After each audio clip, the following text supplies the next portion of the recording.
Everybody, welcome back to another video. This is day number 12 of recording a podcast every single day. So let's jump right into it.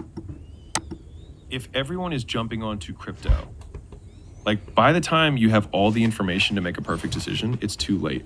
And by the time you have consensus where everyone's like, that's a good investment, it probably isn't, because it's already been mispriced, because it's already inflated into what its intrinsic value is. And so like good investors fundamentally can think for themselves. And it's such an easy thing to say and such a hard thing to do. And so it's being able to say, if I shut myself in a room and I had to come up with a value for something and just use my own mind to come up with what I think this is worth, it's that answer that you get in a room, in isolation, with no internet connection, that you believe in that number more than every single other person's. And most people can't do that. But like that ability. And then what happens though is if you really have to believe in that rather than everyone else's, you double check your fucking math. Because if it is different than everyone else's, you have the that is what opportunity looks like. Right. It's like, and you have the potential to make a shitload of money or lose a ton of money because you didn't check your math. And so the more I've been reinforced for thinking independently, and in the beginning it's on small things, and then you just continue to reinforce that cycle of, I came to this conclusion on my own. It seems different than everyone else's, but I think my thing makes sense. So I'm going to do that. How would you advise someone to overcome that regression to the mean, that pull to not make waves, to not be heterodox or non-typical when it comes to their decision making? Because it's hard. You're talking about this internal conflict versus external conflict. Yeah. How do you make the internal conflict more important than the external conflict? For me, I was more miserable trying to make everyone else happy than I am now with everyone else unhappy with me. And so I think like from the social group that I had before I quit my job, if we're going all the way like ground zero to today, I talked to no one from that time in my life compared to today. And I was absolutely miserable and unhappy and unfulfilled. And I would say that the majority of those people probably don't like me today because I changed. I didn't do what I was supposed to do. He thinks he's so fancy now, et cetera, et cetera. And I think I'm just okay with that. And so I think coming to terms with the idea that I could be absolutely rejected by everyone I know, but like me, I was more okay with that because the alternative was I didn't want to live anymore. And so obviously there's degrees and there's continuums and there's stages of where people are at with that. But as that being the taken to its logical extreme, would I rather live for them than live for me? I would rather be hated by everyone and like myself. Imagine your best employee is stuck doing admin tasks, paperwork, answering phones from upset customers. What would you do? You'd probably delegate those tasks to someone else so they could focus on the highest leverage things, right? Well, here's the thing. You are the best employee, and you are probably taking on these excess things that are super low leverage because they are volatile, they are sporadic, they're not regular. And so you have become the junk drawer of the business. Like you're just the fix-it man, the grease man who comes in to kind of like get the wheels going. There's a degree of honesty is the right word, but it's also too simple. Like being completely 100% truthful with yourself. If that's the way, this is why, have I told you about the motocross, the rallycross thing that me and my housemate love? Mm-mm. Okay, so you know like Colin McRae, these guys that drive four-wheel, Okay. There's the dude in the co-pilot seat and it's 5 left bends, like all that shit. These guys that go and watch this are in the middle of some fucking wood in Ayrshire, right, in Scotland, and it's pissing wet and it's November and they've got a poncho on and they get to drive for however long to get to this place. You can even see, thinking about it, the hairs on my arms are standing up. This is how fucking dope it is. So these guys are there and they see some dude in overcast rain, freezing cold, soaking wet, go, and then they turn to all of their boys and they're like, ah! Yeah.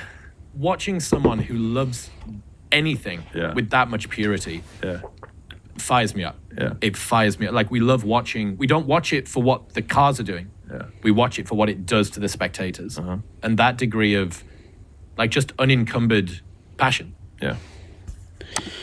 I like that. You don't love watching it just because you're a spectator. You love it because you make it unique to you. And if you don't make stuff unique to you, other people will downplay it. Other people will say something about it. Other people will do something about it because it's not unique to you. Hopefully that makes sense.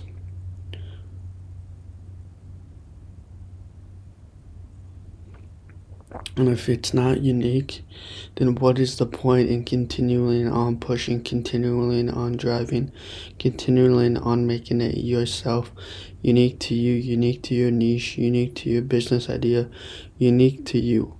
Because without making it unique, you are just going to be another carbon copy of other people. Speaking of that, I need to take my meds.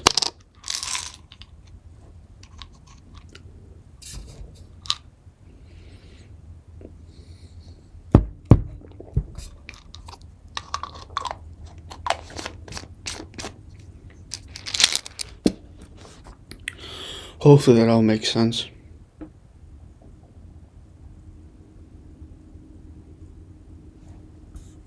Let's continue. Not being apologetic. Like they're probably wearing comfy shit.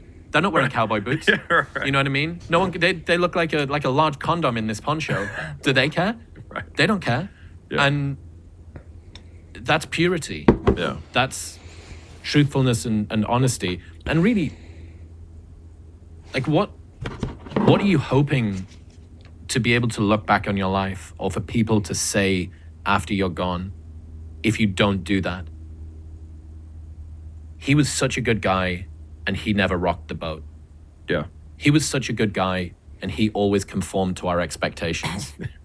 He was such a good guy and he was so predictable. Right. Like people think, and I did throughout a lot of my 20s, I thought that what people wanted from me was someone that they could easily predict. But I realized when I thought about the people that I loved in my life, I didn't love them because of how predictable they were. Yeah. I loved them because of how unapologetically themselves they were. Mm-hmm. I have a friend who nearly ended a relationship that he's still with, the love of his life, who's probably going to end up marrying, because he refused to not sleep on the floor for 6 months as part of Alex Becker's doing it at the moment. Yeah. Like, he's like, sleeping on the floor seems to be like a pretty dialed idea. And she's like, I'm not sleeping on the floor. Well, I am. So they didn't sleep together for for like a long time. Yeah. Like those are the people that you love. And those are the people that you can, because they pay such a high price to do that. Yeah. You can be very reliable at presuming that they mean what they're saying. Mm-hmm. Because if they didn't really mean what they're saying, they would conform, they would take an easier path. You will conform and take an easier path, which means you're not as unique as you truly think you are.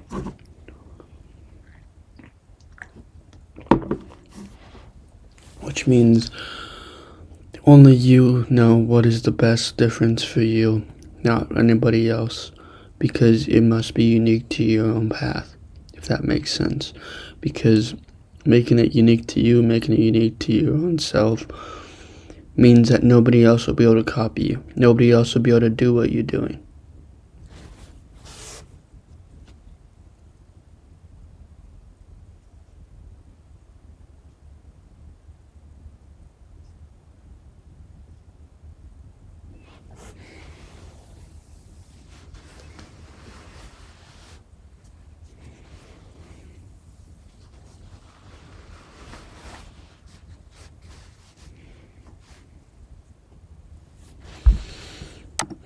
I love all of that. I was trying to kind of consolidate it for myself and the listeners.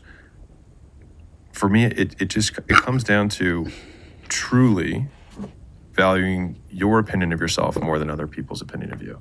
And it's an easy thing to say, and it's incredibly hard to do, because that means that if you disagree with everyone else in the room, there's this meme that I love. I don't know if you've seen it. There's this little cartoon of this one little guy, and then there's like an ocean of people that way, and it just says, yes, you're all wrong. I like that And too. I like that because it's 1,000 people. That's not your group then. That is not your certain targeted audience. Your targeted audience is that what comments, what watches till the end, what likes the video, what tells you what you need to improve or you don't need to improve. Whatever it is, that's their idea of you. That's their audience of that so-called thing. That's why I'm not big yet. It's gonna take me multiple days upon multiple days upon multiple days to get big. It's like, I feel like that meme, my Joe Rakashi, my brother and editor in the books in the battle against nihilism and towards truth, we send that meme back and forth to one another when we're like, yes, everyone is wrong about this word. Like, we are right.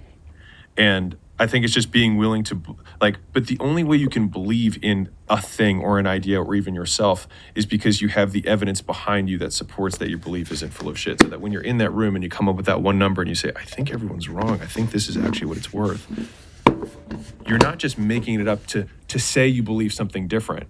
You actually have proof and evidence that you're not full of shit. And I think that's the work. Is like, I looked into a lot of the stuff on the floor sleeping. I think it checks out. I'm gonna do it. Like, I think everyone else is wrong. I think everyone else is wrong. Yep. And everyone's like, you're an idiot, and you're like, I think you're wrong, and that's okay. You know what I mean? And it's just most people can't do that. Just multiple people cannot do what you're doing because it is only unique to you. It is only unique to your business. It's only unique to your idea. Your idea differentiates other people's ideas of whatever it is you're doing. They might downplay it. They might say you're not doing it right. You might say they're not getting the right attention or whatever because you're not getting the amount of views that you are getting or that you want to get. That's why I react to these podcasts, because I'm hopefully going to become, like Chris, the top 10 podcasts in the world. That's my main goal, is to have that amount of intake, that amount of people watch my videos, because I know my content is good, and I know that nobody else will be able to tell me otherwise besides me. Nobody else can stop me besides me, because what I mean by that is you can only stop yourself. Other people can't stop you. Your inputs, your outputs, your conclusion, your story. If that all makes sense.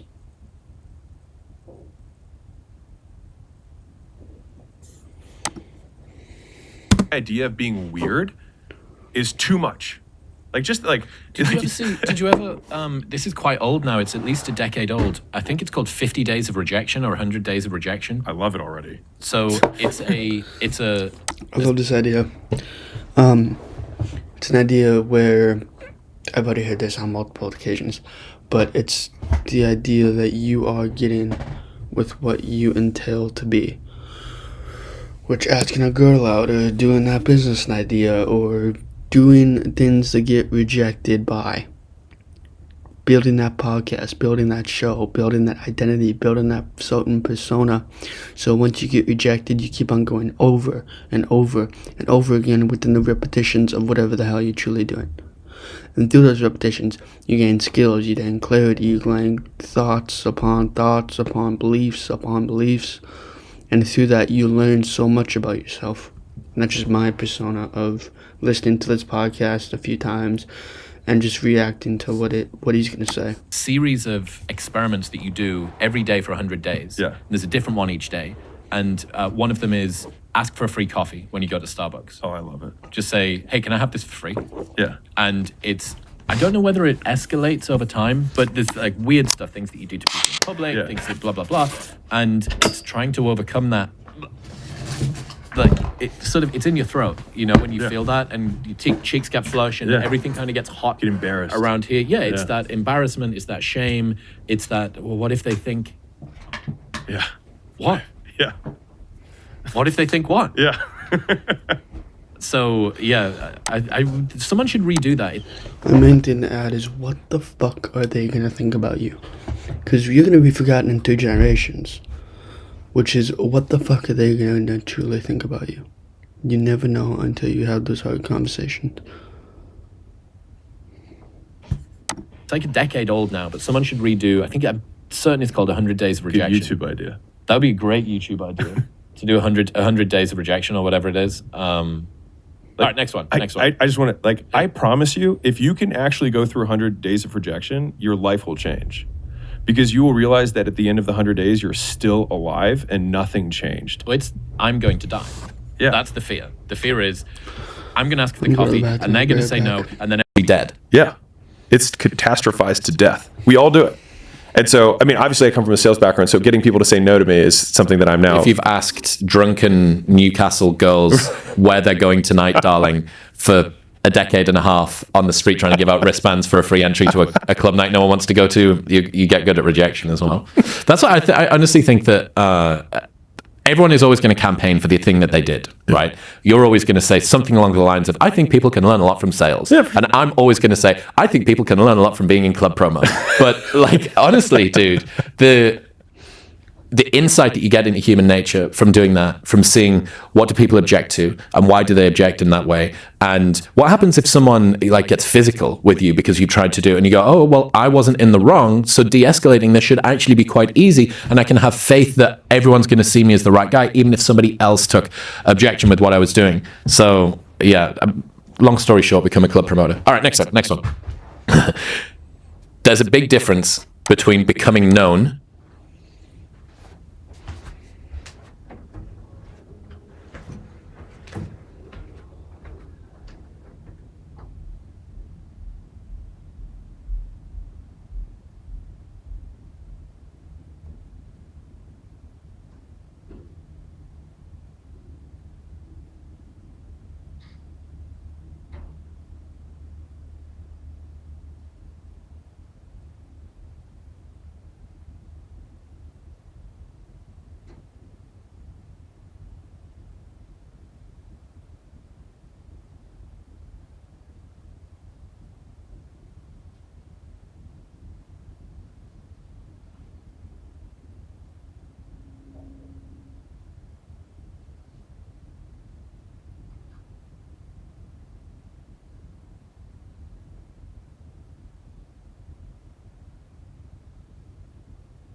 and becoming respected.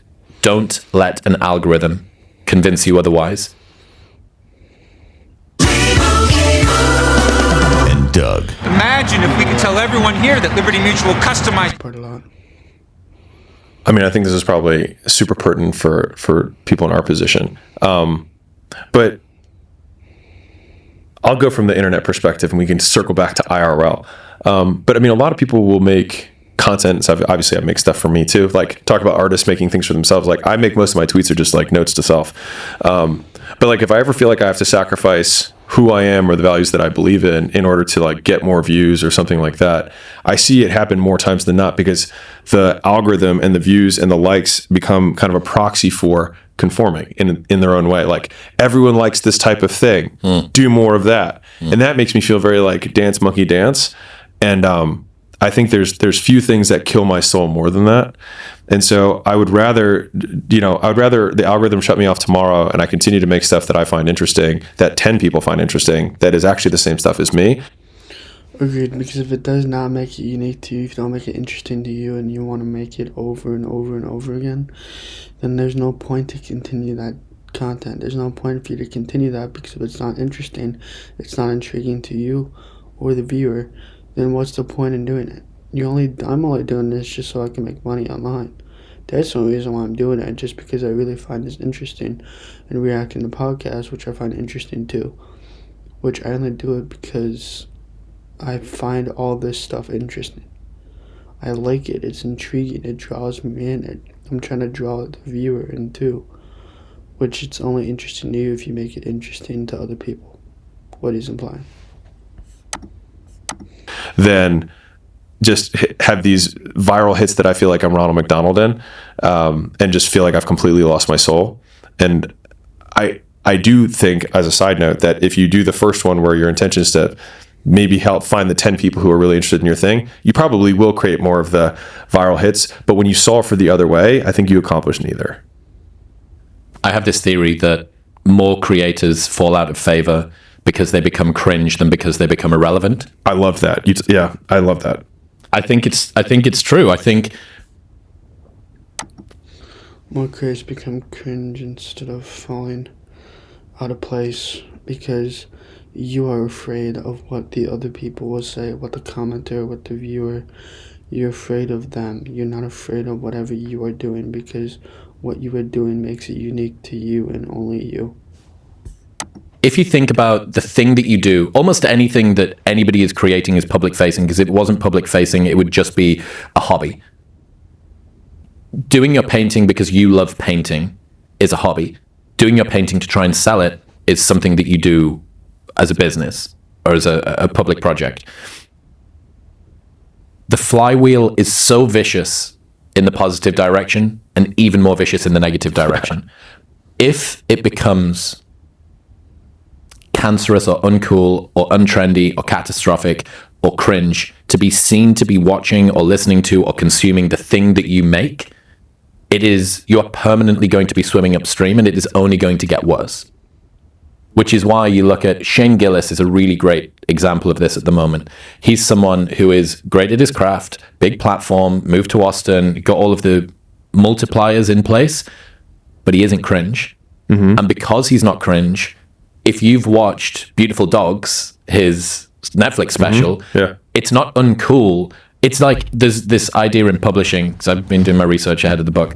There's this idea in publishing called the subway test. Right. Would someone be prepared to have the full dust jacket version of your book out on the subway? Okay. And if your book is like stop erectile dysfunction I was literally now, the erection problem, yeah, right? like like no more flatulence today or something. Like if that's your book, it's going to be very difficult. Or if it's written by somebody where it's like, oh, really don't want to do that. So, and this is the point where there are tons and tons and tons of people on the planet who have huge platforms that nobody respects. Mm-hmm. And I've seen, even within my 7-year career of doing this, the arc of people trade integrity for exposure and not be able to buy it back. Yeah. Because there is no return policy on your integrity. On your reputation. And those people would give anything to be back in the cool kids club.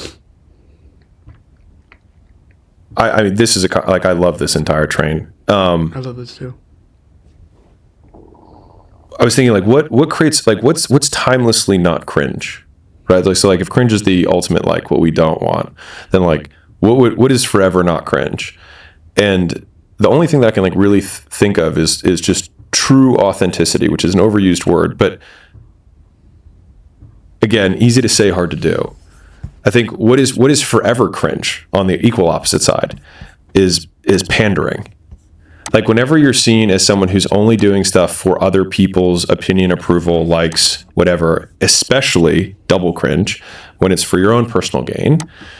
And so if the equal opposite of that is something that is to my personal detriment, that is truly something that I believe in, it honestly doesn't matter what it is. Because there are some people that probably believe things that I don't believe, but I genuinely think, based on what I see, that they genuinely believe it, and they don't really stand to gain much for believing it. Yeah.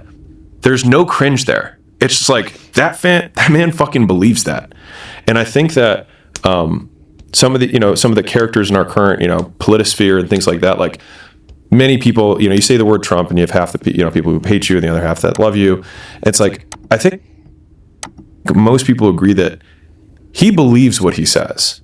Now, whether you believe the content of what he's saying is a different story, but I don't think many people have called him as somebody who's like, I think he doesn't really think that about himself. Like, no, I think he really does. And even I'm just going to push the edges because that's where you have to like explore the fringe. Look at someone like Kanye, who's been borderline canceled for, multiple times, right? But like, why is Kanye, quote, uncancelable? because he hasn't been, right? Not really. Like if he came out tomorrow with a hit album, I'll bet you it would fucking sell. Because I think that, at least for me, from what I see, I think he does what he believes. And people might be like, he's mentally unstable. There's all these other things, but like, no one thinks he's being fake. And I think that like, if that becomes the North Star of like, I just never want to become cringe, then it's just never be fake. In other news, this episode is brought to you by the person else. Your corner help 95, so get the exemption button and aligning authenticity as best you can. And it's a permanent battle because you are not inside of a vacuum and you see other people doing things and there is temptation and you need to respond to the audience's feedback in some regard, or else you're just going to be making something that nobody fucking cares about, but you also need to not compromise too much. One of your old ones related to this: people are attracted to authenticity, but it's hard to define for me. Here's my best attempt. True alignment of what you think, what you say, and what you do. The hardest part is realizing that our thoughts are fucked and that we have to fix them instead of faking the next two.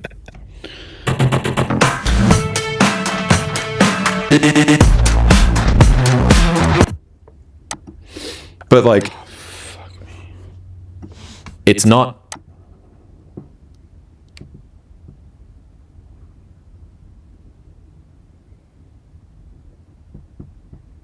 related to this. People are attracted to authenticity, but it's hard to define for me. Here's my best attempt. True alignment of what you think, what you say, and what you do. The hardest part is realizing that our thoughts are fucked and that we have to fix them. No way. I just thought it was the key to authenticity, and I got back to the same part about where I clicked on. Wow. I was not even expecting that, yo. I'm looking at myself right now. That's why I'm not looking at the camera. I'm looking at myself. Because I look good. But yes. The old ones related to this. People are attracted to authenticity, but it's hard to define for me. Here's my best attempt. True alignment of what you think, what you say, and what you do. What you think is, and what you say and what you do. What you do defines what you think, defines what you say.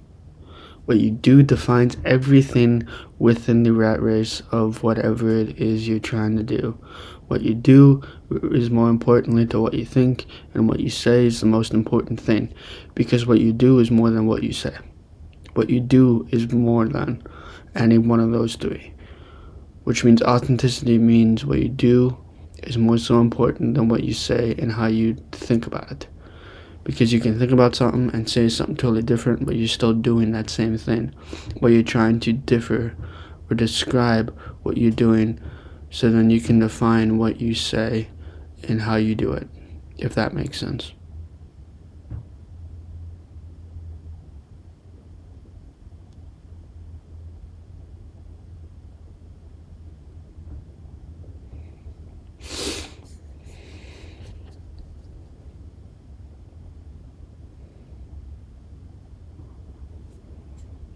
The hardest part is realizing that our thoughts are fucked and that we have to fix them instead of faking the next two.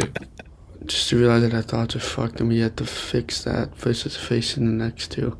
Because without that next two, that's the next realization. That's the next understanding. That's the next thought. Because without the loop, there is no loop to go and to begin with. That's why I did a circle with my fingers and my hand. And whatever it is, our thoughts are fucked even though we know what we are trying to do and trying to say and trying to accomplish, because we know what we have to do.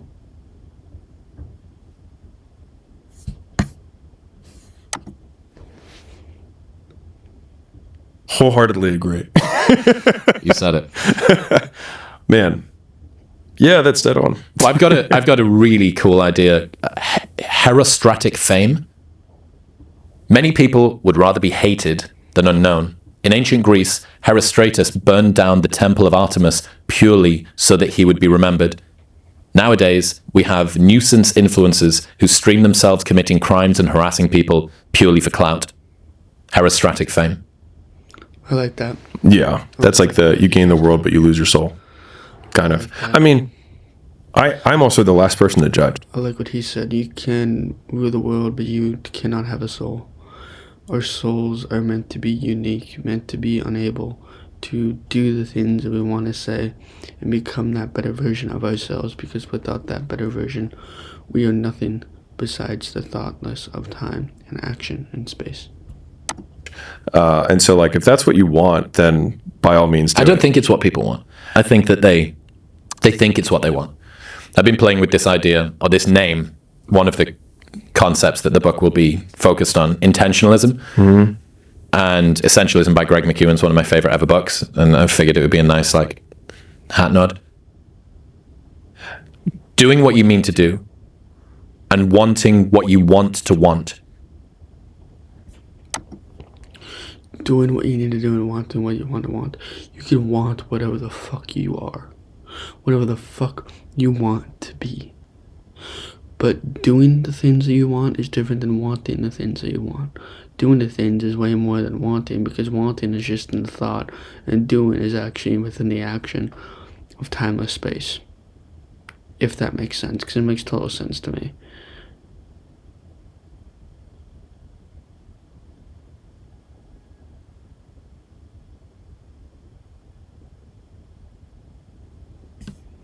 Is so fucking hard to do and so rare because we're built to conform.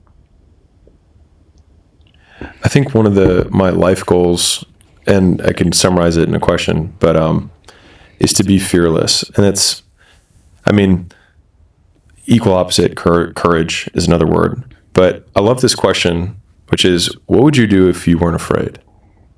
And I love thinking about that when I'm thinking about big life decisions. Like, what would I do if I weren't afraid? And it's usually like the big one, the bigger thing that I really want to do, but I'm afraid to do it. It's like, that's what I should do. And to your point about, you had the 5 things that you told your team. The one that we have is, originally it was something that we called 1 of 1, which is make only things that we can make. Like, you'll never see a Coca-Cola business breakdown from Alex Hormozi, because anyone can do a Coca-Cola business breakdown. That's not 1 of 1 content. But if I say, I doubled the sales of this company by implementing these 4 things. Make it unique to you. Make it unique to yourself. Make it unique to only you. Because without it, you will go nowhere within this game of life. And whatever hand you are playing, whatever story you are going to one day tell, means that back side of the coin is the same hand of your story. And the same story that is yet to be told. If that makes sense, that's what he's implying. Making it unique to you, to your niche, to yourself. Because without it,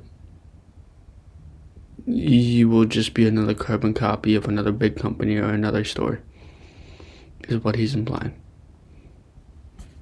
Things. No one else can say that because no one else did it, right? And so it's 1 of 1. And so as the book launch and whatnot came, we took 1 of 1 and it became this big, massive thing. And it stopped being about like, what can only do things that only we can do. It was about doing things that we didn't even know we could do yet, which became 1 of 0. And that's why that became the brand that I'm going to continue to wear for the next few years, and build that association. But I think that kind of encapsulates my personal life goal, which is like, what would I do if I weren't afraid? And what would I do if I knew I couldn't fail? And the idea that I will never wish for fewer epic stories at the end of my life. And I've never regretted failures. I've always regretted things that I didn't try. And so just along those lines of trying to create more bias internally towards action rather than inaction, and normalizing consequences of failure as making more biases around action versus unaction. Without unaction, you are not going to get started. You are not going to do the things you want to do, state the things you want to state, and become that better version of yourself. Because without this so-called better version, you will get to nowhere. You will get to nothing within this game of life. Which means you need to do the things that are meant to you and only to you. Because without it, you will get to nowhere within this game of life. That's why you need to do unique to you. That's why I said 1 of 1 or 0 of 1. Because nobody else has done it and they have yet to do it, is what he's implying. And I've never regretted failures. I've always regretted things that I didn't try. And so just along Same here. He never regretted failures, but he regrets things that he never did or tried.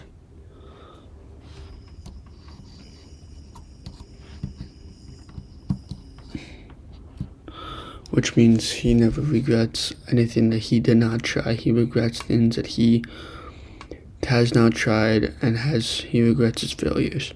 I regret my failures. I regret when I don't try versus when I do try, because I regret when I don't.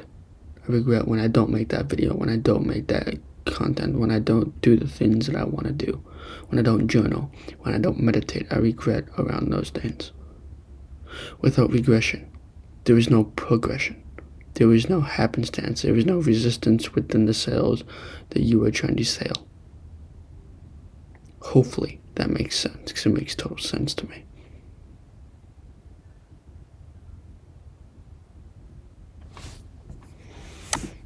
I will never wish for fewer epic stories at the end of my life. And I've never regretted failures. I've always regretted things that I didn't try. And so just along those lines of trying to create more bias internally towards action rather than inaction, and normalizing consequences of failure as we said earlier, win or learn. And I think that little frame, believe it or not, for anyone who's like on the teetering edge of like, what should I do that thing? When I was debating quitting my job, which is still the hardest decision I've made to this day, still of the many that I've made, was I figured that if I didn't make the entrepreneurship thing work, I would have a hell of a story for business school. And that was actually like the reasoned argument that I gave myself for being willing to quit. Same here. That's my reasonable response, or procrastinating, pushing it back and back and back until I actually do the things that I want to do and accomplish the things that I want to accomplish, which is why every single day I'm going to try to work 3 to 8 hours on my business.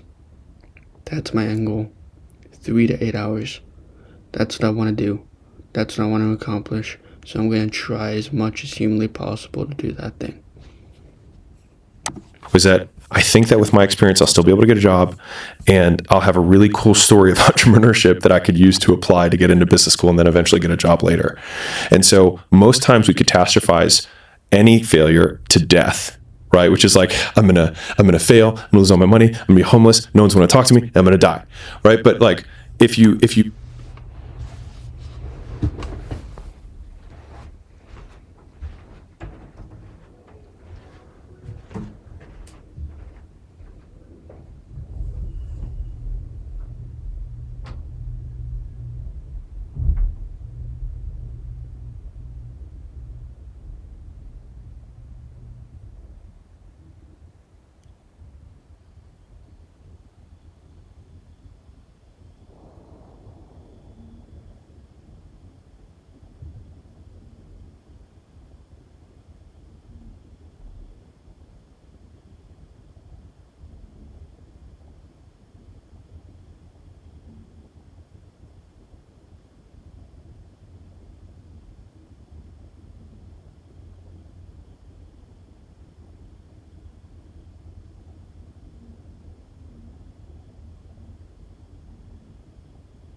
Let's continue.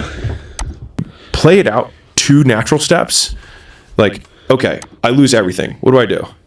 I would probably have a couch or floor that someone would lend me, because at least socially, I haven't fucked everyone I know. And so I have that. It's like, okay, so I would have some capacity to do that. Okay, is there anything that I could do in the meantime in order to make money? Well, sure, I could drive Uber and strip. And I've already, I've told this story before, but for me, that was genuinely my plan B, because I knew that I could probably make 70, 80 grand a year driving Uber. I could probably make 150 stripping, maybe 200. Strip at the gay bars, the guys pay better. And then, boom, I've got 280,000 a year. I could live on the floor, and then I could restart again. And so that's because I don't have a lot of shame with that kind of stuff. That's not like, that doesn't matter to me. But I think Try imagining a place where it's always safe and warm. Come in, she said, I'll give you shelter from the storm.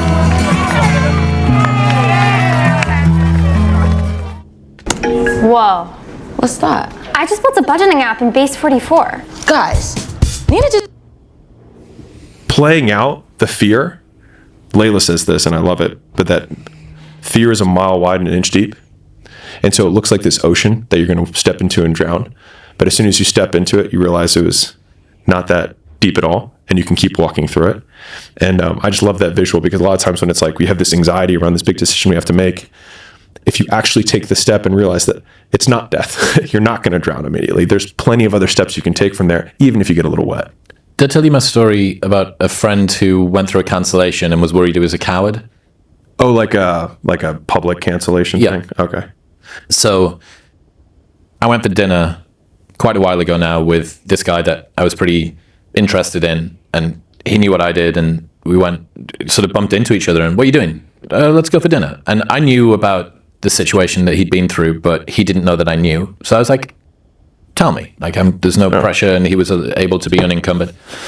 And basically went through like a tough cancellation where kind of the whole world came down to bear on him. And he was telling me this story. I was in a very interesting time. I was like being very reflective.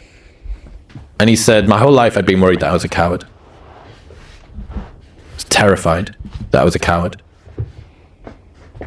But I'd never been through a situation where I'd had to bring absolutely everything to bear on my life. And I'm a hard man, and I like to hang around with hard men, and I like to shoot guns and do jiu-jitsu and be around Navy SEALs and stuff like that. But I always had this fear in the back of my mind that I might secretly be a coward. And then he said the cancellation thing happened, and it wasn't a very difficult 1-rep max. It wasn't a really hard CrossFit workout. It was something outside of his control. And he used this term that I love, and he said, I could always hear my better self clearing his throat in the room next door. Could always see my better self clearing the throat in the next door. Whatever that better self is, within the business, within self-improvement, within whatever, you know what that better self is. For me, that's recording every single day till I become famous like him. That's my main end goal, is that I want to get 2.7 million on a video podcast. I would love to get that many viewers. But whatever your better self is, within business, within self-improvement, you know what it is, and you know what other things are, which is why I'm not giving you any more examples, because you know what they are, and you know what they need to be done. So get it done today. If not, your tomorrow self will not thank you, and your today self will actually thank you, and you'll actually want to live the life that you want to live.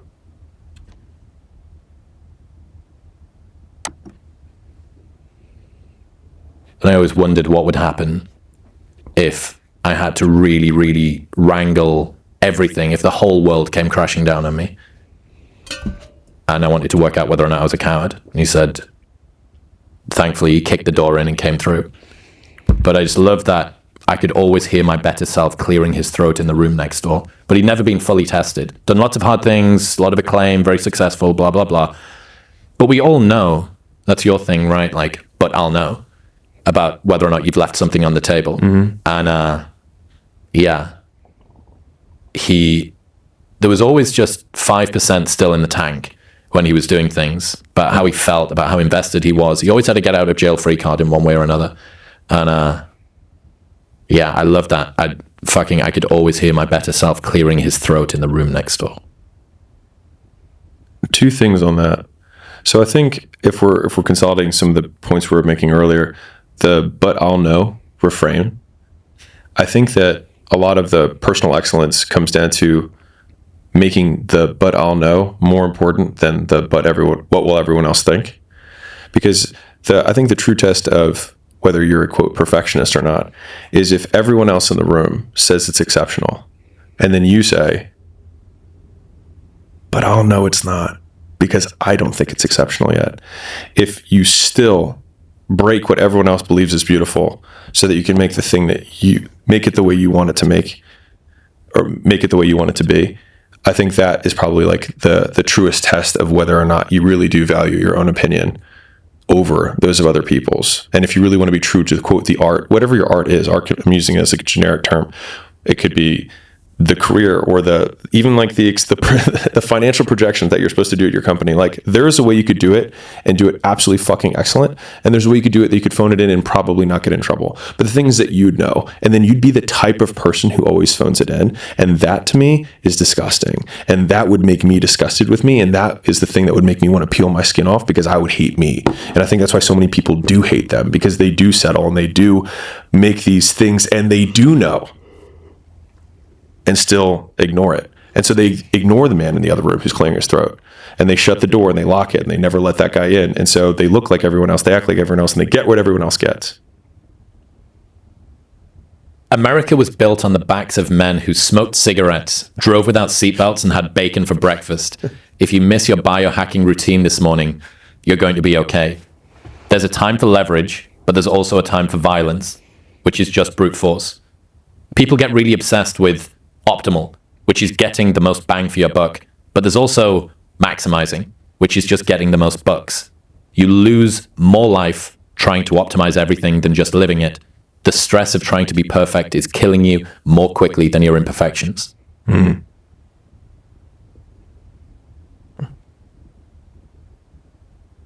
I think that's an ode to being willing to take huge amounts of imperfect action towards one goal, and being willing to sacrifice other things for an extended period of time, despite the fact that other people will say they're making a sacrifice. Like when we enter seasons, I call it, the season of no, which is where I have an extended duration where I say no to almost everything that he does, which means he has a lot of things that he has to say yes to, which could include you can say no and you can say yes to whatever things you want to waste your time. Whatever you're wasting time with, you are choosing yes. Whatever you don't want to waste your time, you're choosing no to do it. No to almost everything. And most people say that's unbalanced. And they hurl that as though it's a bad thing. They're like, that's so unbalanced. And you're like, yes, that's the point. Because if I had a balanced outcome, then I won't have the outsized return on this one thing. And so, again, like there's so many of these little insults that people will throw at you, like you're unbalanced, you changed, that they intend as insults. But if you actually don't take your society programmed response and say, oh, they mean to insult me. But if you actually think about what they're saying something that's true. And then we just need to be okay with that truth because that was the choice we made to begin with. And so I think about that a lot, which is like, how many things do people tell me that they intend to insult me with that I can take as a compliment? If your business is doing between $1 and $3 million a year in revenue, you are in what we call the swamp. And it sucks, but that's okay. Didn't someone bump into Layla walking down the street? Like and subscribe. I'll see you guys in the next one. Peace.